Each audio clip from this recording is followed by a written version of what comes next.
তাহলে আমার মনে হয় সংগঠন এরকম থাকতো থাকতো। আমি যদি সত্যের সন্ধান পাই তাহলে আমি অন্য একজনকে কেন দিব না? আমি আমার নিজের জীবনে একটা ঘটনা বলি। আমি একটা কোম্পানিতে চাকরি করতাম। তো একদিন ওই কোম্পানির হেড অফিস পর্যন্ত জানতে পারে যে আমি জাকের পার্টির সাথে জড়িত।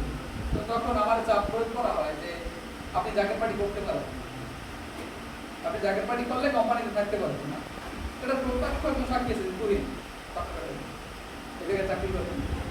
তো আমি বললাম যে আমি জাকের পার্টি করতে পারবো না, তাহলে আমি চাকরি করতে পারবো না, চাকরি করবো না, জাকের পার্টি ছাড়া দেবো। পরবর্তীতে আমি ওই চাকরিটা ছাইড়ে দিলাম এবং আমি ওনাদেরকে বললাম যে তোমরা যদি চন্দ্র সূর্য আইন যদি আমার হাতে দেওয়া যে মহাসত্যের সন্ধান আমরা পেয়েছি, তাহলে আমরা বিন্দু মাত্র বিচলিত হব না। এই বাংলাদেশে যারা রাজনীতি করে ক্ষমতার মেয়াদ 5 বছর, কেউ 5 বছর পর্যন্ত যাইতে পারে, কেউ যাইতেও পারে না। কিন্তু মানুষের জিন্দেগি হয়েছে 60-70 বছর, 100 বছর। এর পরে যে একটা জিন্দেগি আছে, ওই জিন্দেগিতে যদি আমরা বাদশাহী পাই, ওই জিন্দেগিতে যদি আমরা রাজত্ব পাই, তাহলে এই জিন্দেগিতে আমরা কি করব?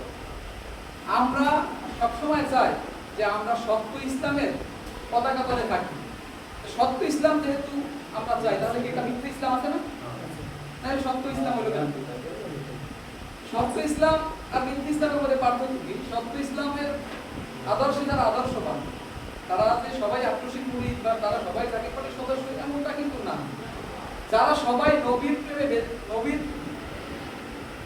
প্রেমী এবং নবীর নিয়ে যারা ছোট করে কথা বলে, তাদেরকে তাদের যে দল, ওই দলটাকে তারা পছন্দ করবে। তারা নবীর প্রেমের দলটাকে পছন্দ করবে, তারা নবীর মহব্বত লালন করবে, তাই না? আর যদি নবীর মহব্বত না করে যদি আপনার নবীজিকে ছোট করে কথা বলে, নবীজিকে নিয়ে কটূক্তি করে, তিনি যত বড় আলেম হোক, তার যত বড় ইসলামী দল হোক, সেটা কিন্তু মিথ্যা ইসলাম। কারণ ইসলাম আছে আমার নবী। তো যে আমার নবীর মহব্বতে কথা বলতে গেলে যার ইগোতে লাগে, আমার নবীজিকে বড় করলে, নবীজির সম্মান বড় করলে যার খারাপ লাগে, সে মিথ্যা ইসলামের মধ্যে আছে। তাহলে আপনারা চিনতে পারবেন না কোনটা মিথ্যা ইসলাম আর কোনটা সত্য ইসলাম। তো এইভাবে চিনবেন যে কোনটা সত্য ইসলাম, কোনটা মিথ্যা ইসলাম। আর আমরা জাকের পার্টির পতাকা তলে যে সত্য ইসলাম আছে, সেটা দেখবেন আমাদের প্রত্যেকটা যারা জাকের পার্টি ছাত্রগ্রহণ করে, সবাই কিন্তু নরম হৃদয়ের অধিকারী, সবাই নম্রভদ্র। আমি মনে করি দুই একজন যদি কোনো কেউ থাকে, তার ভিতরে তরিকতের আমল কম আছে, হইতে পারে। কিন্তু আর একটা মেসেজ আমি সবাই দিই, অথবা অন্যদের সাথে বলি, জাকের পার্টি ছাত্রগ্রহণে আমরা যারা আছি, আমাদের তরিকতের যে অধিকার আছে, এই অধিকার সম্বন্ধে সবাই সভাপতির কাছ থেকে, সেক্রেটারির কাছ থেকে জানিয়ে নেব এবং তরিকতের যে অধিকারগুলো আছে সেগুলো নিজে পালন করবা। নিজে পালন করার পরে 1 সপ্তাহ, 10 দিন, 1 মাস পালন করার পরে তোমার পরিবারে যারা আছে সবাই তোমারে ভালোবাসতে বাধ্য হইবে। তোমার গ্রামে যারা আছে তারা তোমারে ভালোবাসতে বাধ্য হইবে। তোমার এলাকায় যারা আছে একসময় সবাই কইবে যে না, জাকের পার্টি ছাত্রমণ্ডলী এই ছেলেটা তো ভালো। আমরা শুধু খেদমতের কথা নিয়ে আসি নাই, আমরা পাশাপাশি প্রত্যেকটা ছাত্রর যে শিক্ষার বিষয়, আমাদের শিক্ষা দেওয়া হয় যখনই 5 বছর হয়, আমাদের স্কুলে দেওয়া হয়। সেখানে কি শিক্ষা দেওয়া হয়? আমাদের বাংলা, ইংরেজি, এই সমস্ত শিক্ষা দেওয়া হয়। আমাদের যেটা তাসাউফের শিক্ষা আছে, এই যে সত্য ইসলামের শিক্ষা আছে, এটা কিন্তু জাকের পার্টি, এটা কিন্তু বিশ্বলী খাতা ফরিদপুরি দেয়। তো বিশ্বলী খাতা ফরিদপুরি এই শিক্ষাটা দেয়, সেই শিক্ষাটা আমাদের প্রত্যেকটা ছাত্রের মধ্যে বাস্তবায়ন করতে হবে।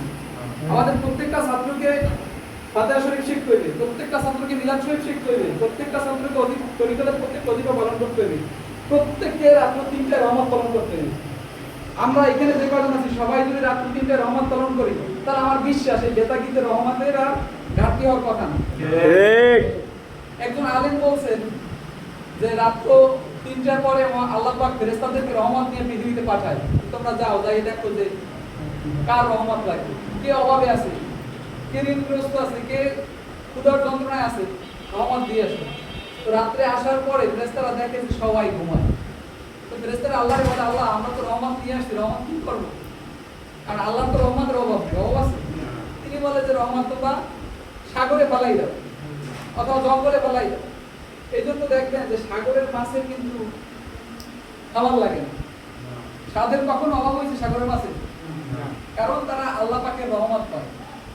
আবার জঙ্গলে যে গাছ, তাদের কিন্তু সার ঔষধ লাগে না, খুব সুন্দর গাছ হয়, জঙ্গলে যাই দেখছেন না, কারণ তারা রহমত পায়। আর আমরা আদম জাত, আমরা রহমত থেকে বঞ্চিত হই। সেই রহমত থেকে আমরা যাতে বঞ্চিত না হই, সেই জন্য আমার পীর কেবলাদার হুজুর এই পৃথিবীতে আসছেন, এই জাকের পার্টি গঠন করছেন। আমাদেরকে শুধু দুনিয়াতে মুক্তি দেওয়ার জন্যই না, আখিরাতে মুক্তি দেওয়ার জন্য জাকের পার্টি ছাত্রগণ। তো সেই আখিরাতের মুক্তি তো আমরা শুধু খেদমত দিয়েই পাবো না, আমাদের তরিকার হুকুম মানতে হইবে, তরিকার আমল করতে হইবে। আমি যখন তরিকার আমল করবো, তখন পাশের থেকে একটা লোক দেখে বলবে যে উনি জাকির। মাগরিবের নামাজের পর বেরোয় নাই, 2 রাকাত নফল নামাজ পড়ছি, তারপর আমি ফাতিহা শরীফ পড়তে দিন, আসলে দেখবে আমি কিছু করছি, তারপর আমি মোনাজাত করলাম, উনি দেখাও কিন্তু ওনার কিন্তু আগ্রহ জাগে, জানতে চাইবে ভাই তুমি কেডা, তোমার পরিচয় কি। এইভাবে কিন্তু আসলে তরিকা প্রচার হয়নি। আমরা যদি মনে করি যে আমরা রাজক্ষমতায় যাই এই তরিকা প্রচার করবো, আসলে সেটা না। আমরা চাই মানুষের হৃদয়